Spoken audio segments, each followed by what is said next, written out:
I was an evangelical pastor for 30 years and I left all that behind and I don't even go to church anymore. Yet I feel closer to God right now than I've ever felt in my entire life. I'm Jim Yaw and I help people just like you every day find peace, purpose, and prosperity in their life. If that sounds like something you want some more of, feel free to subscribe below. Give this video a like and leave me a comment so I can get to know you a little bit better. But honestly, this is not my regular content. I don't usually talk about what I'm going to talk about today. I just want to share some things from my heart with you. There's no steps, there's no plans, there's no end game here. I'm not going to try to get you to do anything or make a commitment or anything like that here at the end of the video. Today, I just want to talk to you from my heart about kind of where I've come from and where I've come to. If this helps you on your journey, great. If this makes you uncomfortable, that's okay. You can scroll by. There's a ton of folks on here that'll talk to you about other stuff and other ways of looking at this. But quick kind of background, I was in the evangelical church world since I was born. I became a pastor at 19 in that world, and I did that down south in Arkansas for many, many years. I was in that world as a pastor for over 30 years, moved to Wisconsin about 17 years ago. My wife and my family and I started a church for people who don't like church, kind of a laid-back, beer-drinking, swearing church, and we did that for about 12 years in a YMCA.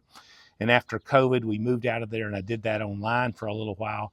And during that year, I got more uncomfortable than I've ever gotten in my life with my belief system and the church world and the whole thing. What this video is not about is deconstruction. If you've deconstructed from faith, I totally get that. I understand that. It's kind of a miracle I didn't do that myself, but what I did deconstruct from is the world that I had known. About a year of doing church online during COVID, I just really began to wrestle with the way I was changing as a person. My belief system began to change. My desires began to change. I got into sales about 6 years ago during the middle of all this. And as I did that, I really began to be drawn to what I'm doing with you guys now. Coaching one-on-one with you here, helping people grow in their life personally, and having a structure of faith, a system where I believe in God and spiritual forces in the universe and all of that, but really what that looks like and what that's really all about changed drastically for me in that year. And the reason I got uncomfortable is because I came to a place that it was very difficult for me to continue to talk to the audience I'd always talked to. And we would do these Facebook groups on Sunday live, and I would do basically what we would do in our church on a Sunday morning in the Y. And I just got to a place, my belief system changed so much. I did not feel like it was fair anymore to try to drag those people along and say, this is what I was when you met me, and this is what I am now, and get on or get off. I'm not that kind of person. And I finally just had a hard time letting go of all that, honestly. That's who I had been for my whole life. My identity was tied into that. And I was like, if I'm not a pastor, then what am I? If I'm not helping these folks on their spiritual journey, then what am I doing? And I finally let all that go. And man, almost instantly when I did, my life drastically began to change. I began to get clued into God in a way I never had before. I've always been an avid reader, but I began to open my mind to a lot of books that I would have never read before. And over the last year, those books began to transform my life. I began to change with things like Letting Go, David Hawkins' book, all of Joe Dispenza's books on how we become supernatural, that our mind drives so much of who we are, and our consciousness is who we really are. And Michael Sanger and the Hicks, Abraham and Esther Hicks, and oh man, Wayne Dyer. There are so many books I've read in this last year, I couldn't even begin to name them all for you. But my belief pattern really started to change. And what happened for me is I began to let go a lot of who I thought I was. My mind got rewired. I began to let go of what I thought I had to do to please God, number one, but to please people. I was always a big people pleaser. I remember there was a song by this Christian rock band back in the day when I was a teenager called Petra, and it said, don't want to be a man pleaser, I want to be a God pleaser. And that song really connected with me because I kind of wanted to be both.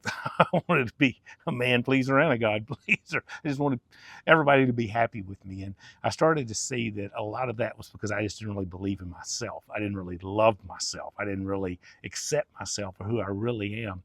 And when I let go of all that, man, freedom started to come. And like I said at the front of this video, I have never felt closer to God. And the reason maybe I'm making this video is if I'm talking to somebody out there right now, if you're going through this same thing in your life and you're nervous because your brain's been programmed in a certain way and you've had a certain view of what spirituality is all your life, and maybe you're one of a couple of areas, maybe you've left all that behind and you're like, I kind of burned all the bridges to anything spiritual, anything mystical because of how I grew up and what I thought that was all about. Maybe that's you. And maybe you haven't thought about a different option. Maybe there's something out there, a force that loves you and a force that wants the best for you and a force that wants you to figure out you're fully connected with that force and that source, and we're all connected fully with each other, and it's not about rules or regulations or heavens or hells or any of those kind of things. Maybe that's you, and you're thinking right now, maybe I shouldn't throw the baby out with the bathwater. Maybe there's something to this and a new freedom and a new life where I can be spiritual, but I don't have to be religious. I don't have to be what I used to be. Or maybe you're one of those people that right now you're battling in your life with some of these same thoughts, and you're afraid to let go of some of that, of what it might bring, what it might do to your eternity, as we used to talk about in the church world, or where you might end up. And man, I know I battled with a lot of that, and too much to go into here today, but I was worried what might happen to my soul, the real me in eternity. And man, I could have never dreamed that my soul would plug in and begin to experience the love of our source, of God, of this universe, of each other more than I ever have before. But maybe you're struggling with a little bit of fear of that. I just want to encourage you today, don't fear. Fear is not coming from anything spiritual, I can tell you that. Fear doesn't come from God, from our source, from that entity that flows throughout all that is. That is not fear. Even if you believe in some of the old school principles of like the Bible, and one of the key verses in there, if you're a Bible person, is ours is not a spirit of fear, right? But fear is not what this is all about.